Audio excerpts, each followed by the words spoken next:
جمہوریت میں یا ریاستیں کبھی بھی نہیں چل سکتی ہیں جب تک جمہوریت اور اپوزیشن یعنی ٹریجری اپوزیشن کو ساتھ لے کر نہ چلے، کیونکہ ظاہر ہے کہ اپوزیشن میں بھی وہی مینڈیٹ لے کر آئے ہوتے ہیں. اگر عددی برتری 2 4 5 10 ووٹوں کی ہے تو اس سے یہ مقصود نہیں ہے کہ لیکن کھوسا صاحب اپوزیشن کا بھی جو کردار بڑا امپورٹنٹ ہے نا، وہاں پہ بھی جا کر جو سیاسی اسٹیٹمنٹ اگر نہ آتی اور صرف اظہار ہمدردی ہوتا تو کیا بہتر نہ ہوتا؟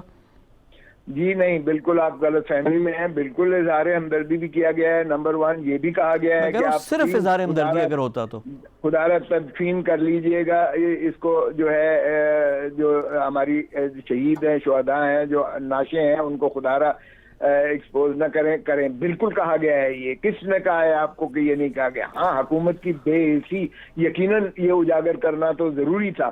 کیا مجھے سمجھ نہیں آتی ہے کہ عمران خان نے انہا کا مسئلہ بنا لیا ہے کہ جو ہے میں نہیں جاؤں گا جب تک آپ دفن نہیں کریں گے. تو یہ کبھی آج تک دنیا میں سنا ہے؟ یہ Imran should have been the first man to go there as the Prime Minister of Pakistan. اس کو پہلے جانا چاہیے تھا. اتنا بڑا سانحہ ہوا ہے. اور یہ بھی تھا اس میں جو ہے یہ چیز جو ہے انہا تھی کہ یقیناً اس میں شیعہ سنی ایک جو ہے فساد ہوگا. ایک پوری کمیونٹی آپ کی جو ہے اہل تشیع جو ہے وہ برہم ہوں گے اور سارے پاکستان کو میں پھر وہ احتجاج کریں گے. اور یہی نتیجہ آج ہو رہا ہے کہ آج پھیل جو ہے آپ کہیں جائیں آپ کو چوک نظر آتی ہیں، آپ کو 50 دفعہ سے گھوم کے آپ کو جو ہے اپنی ڈیسٹینیشن پر پہنچنا پڑتا ہے. آپ سیدھا جو ہے اپنے جو منزل مقصود پر نہیں جا سکتے کسی شہر میں بھی آپ. تو کیا یہ ہے پرائم منسٹر صاحب بے حسی کا اندازہ؟ آپ وہ ہمارے اوپر تو سارے جو ہے ان کے ایڈوائزر، سارے وزراء جو ہے، سارے ان کے اسسٹنٹس جو ہے پولیٹیکل اسسٹنٹس، وہ بیک زبان کہہ رہے ہیں کہ جی یہ سیاست کر رہے ہیں. ارے ہم سیاست کر رہے ہیں، کو خدا کا خوف کرو.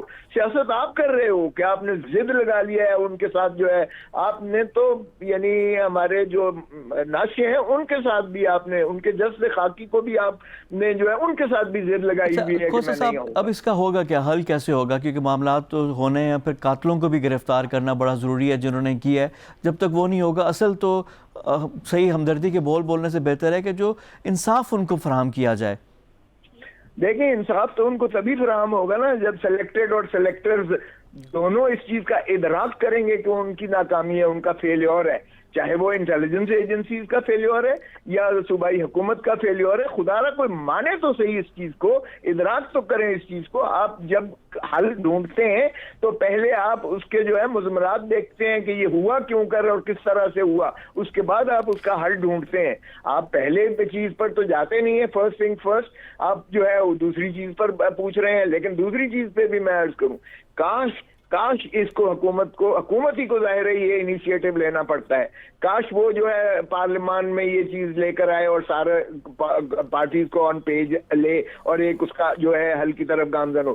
ہم نے نیشنل ایکشن پلان دیا، مجھے بتائیں اس پر کون سا عمل کیا ہے حکومت نے؟ کوئی عمل بتا دیں کوئی حکومت نے نیشنل ایکشن پلان پہ کیا ہو، سوائے اس کے کہ NRO نہیں دوں گا، سب کو اندر کر دوں گا، اندر کر دوں گا، اندر کر دوں گا. ارے بھائی، اندر تمہارا کام نہیں ہے، وہ اداروں کا کام ہے، نیب کا کام ہے یا FIA کا کام ہے یا پولیس کا کام ہے. وہ اگر کوئی قابل دست اندازی جرم کا ارتکاب ہوا ہے تو وہ قانون کے مطابق جو ہے اس پر پروسیکیوٹ کریں گے. آپ کیونکہ سینئر سیاستدان بھی ہیں، میں چاہ رہا ہوں کہ کوئی ٹھوس تجویز آپ کی طرف سے آ جائے تاکہ معاملہ حل ہو.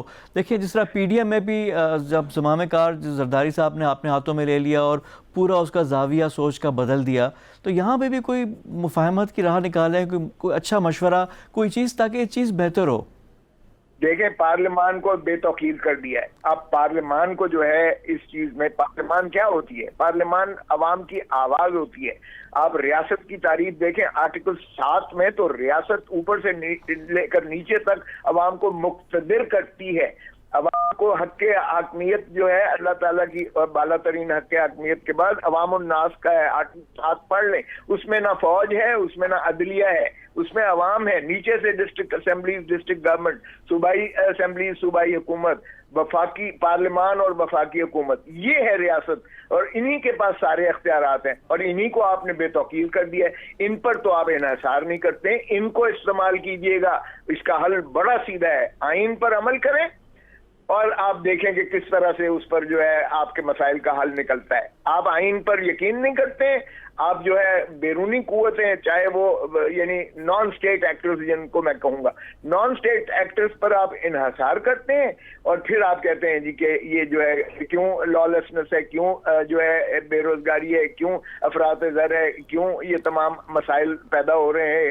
مسائل تو پیدا ہوں گے کیونکہ جمہوریت ہوتی ہے سانجھی سوچ کا نام, کلیکٹیو وزڈم کا نام.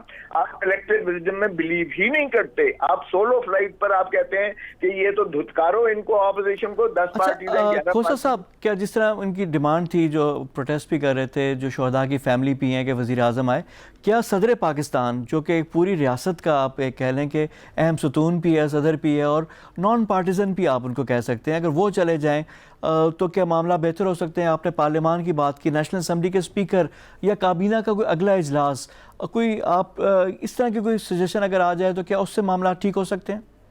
جی بالکل بھی نہیں. دیکھیے آئین میں دیکھیں, صدر پاکستان کے پاس کوئی اختیار ہی نہیں ہے. صدر پاکستان بغیر وزیر اعظم کی مشاورت کے وہ کچھ بھی نہیں کر سکتے ہیں. صدر پاکستان وہ تو سیریمونیل جو ہے ہیڈ آف دا اسٹیٹ ہے, ٹیٹولر ہیڈ آف دا اسٹیٹ ہے. وہ امبیسڈر کے جو ہے وہ اسناد لیتے رہیں اور ان سے سلامی ان کو دیتے اور لیتے رہیں. یہ ان کا بیسیکلی آئین میں تو جو ہے چیف ایگزیکٹو پرائم منسٹر ہے. تو وہ صدر پاکستان کو کیا کریں گے جب ان کے پاس اختیار نہیں ہے اور وہ کسی مسئلے کا حل ان کے پاس نہیں ہے. مسئلے کا حل جو ہے وہ لیڈر آف دی ہاؤس کے پاس ہوتا ہے, اور وہ لیڈر آف دی ہاؤس اور چیف ایگزیکٹو پرائم منسٹر ہوتا ہے. اب اسپیکر تو متنازع پہلے ہی ہو چکا ہے, اپوزیشن اس پر اعتماد ہی نہیں کرتی ہے, تو عوام کیسے اس پر اعتماد کریں گے؟ وہ پارٹیزن ہو گئے. حالانکہ اسپیکر کو ایک غیر متنازع شخصیت ہونا چاہیے اگر اس نے ہاؤس چلانا ہے تو. لیکن اگر وہ بھی ایک پارٹی کا رکن ہی رہتے ہوئے اپنے چیئرمین سینٹ کے بارے میں کیا خیال ہے؟ چیئرمین سینٹ اگر کر لیں, کوئی رول ادا کریں. چیئرمین سینٹ تو آپ کو پتہ ہی ہے 64 بندوں نے اس کے خلاف عدم اعتماد کا ووٹ دیا, اور جو ہے 14 بندوں کو فرشتوں نے جو ہے ادھر ادھر کر دیا, اور 50 یعنی وہ ڈیفیٹ ہو گیا موشن. اس کو تو مانتے ہی نہیں ہے, بلکہ 64 ارکان نے ہاتھ کھڑے کر کے جو ہے عدم اعتماد کا ان کے خلاف اظہار کیا. تو پارلیمان کی بے دخیری کی اگر آپ بات کر رہے ہیں تو وہ تو پھر اندر سے ہی ہوئی ہے نا سر, باہر سے تو نہیں ہوئی. وہ تو پھر جو ممبران ہیں انہوں نے ہی کچھ اس پہ اپنا کردار ادا کیا نا. اچھا جی, تو آپ بہت اتنے بولے نہیں ہیں جتنا آپ بننے کی کوشش کر رہے ہیں. ارے بابا, وہ اپنا ضمیر کیوں بیچیں گے؟ وہ جب تک ان کے اوپر جو ہے کوئی اور قوت ایسی نہیں ہوگی جو ان کو مجبور کرے گی. کوئی بھی ایسا نہیں کر سکتا ہے کہ اپنے ضمیر کو بیچے اور اپنی پارٹی کے جو ہے ہدایت کے خلاف ووٹ دے. وہ کبھی بھی نہیں. اور 64 بندے جو ہے اندر کے ہاتھ کھڑا کر کے گئے, 64 بندے وہاں سے ووٹ دینے گئے, 64 ہی بندے واپس کھانے پر آئے ہیں اپوزیشن کے, اور ووٹ نکل رہے ہیں 50. یہ چھوڑ دیں اندر والی باتیں. اگر اتنے ہی دلیر تھے تو پھر کہتے ہاں جی ہم نے ووٹ دیا, اور پھر 50 ہی آدمی کھانے پر بھی جاتے, پھر 64 نہ جاتے. 64 تو یہ جس نے بھی کیا ہے, یہ اس طرح جمہوری ادارے نہیں چلا کرتے ہیں. معاف کیجیے گا, ریاست کو اگر ہم نے چلانا ہے تو ریاست کو جمہوری انداز سے چلانا پڑے گا. امانت, دیانت اور صداقت جو ہے یہ بنیاد ہے. ریاست مدینہ آپ بار بار کرتے ہیں, اس کی بنیاد امانت, دیانت اور صداقت پر ہے. جو پرائم منسٹر ہر بات پر جھوٹ بول کر یو ٹرن لے, ہر بات کی وعدہ خلاف فی کرے, سونامی کی باتیں کرے, 1 کروڑ نوکری کی باتیں کرے, 50 لاکھ گھروں کی باتیں کرے, 10 ارب درختوں کی باتیں کرے, اور افراط زر جو ہے کہاں پہنچ گیا ہے اور غربت کی دہلیز میں, ٹیکس پہ ٹیکس لگائے جا رہے ہیں, اور غیر جمہوری قوتیں اس ملک کو چلا رہی ہیں کیونکہ سارے ایڈوائزرز جو ہیں وہ الیکٹڈ نہیں ہیں, اور کوئی بھی جو ہے پولیٹیکل اسسٹنٹ جو ہے وہ بھی الیکٹڈ نہیں ہے, اور انہی کے پاس سارے جو ہے پورٹ فولیوز امپورٹنٹ جو ہیں وہ ریاستی سارے انہی کے پاس ہیں جو منتخب شدہ نہیں ہیں پی ٹی آئی کے. تو ظاہر ہے یا ورلڈ بینک چلا رہا ہے, یا اس کو IMF چلا رہی ہے, یا اس کو ان کے دوست احباب چلا رہے ہیں جن کے مفادات وہ دوسری شہریت کے ہوتے ہوئے دوسرے ملکوں کے ساتھ بھی ہیں. تو وہ تو آپ اندازہ کر لیجیے گا کہ کھوسا صاحب, آپ کا کہنا یہی ہے کہ پارلیمان کو سٹرونگ کیا جائے, اور پارلیمان سے ہی تمام سلوشن ہو, اور پارلیمان عوام کی نمائندگی ہے اور عوام طاقت کا سرچشمہ ہے. بہت شکریہ جی.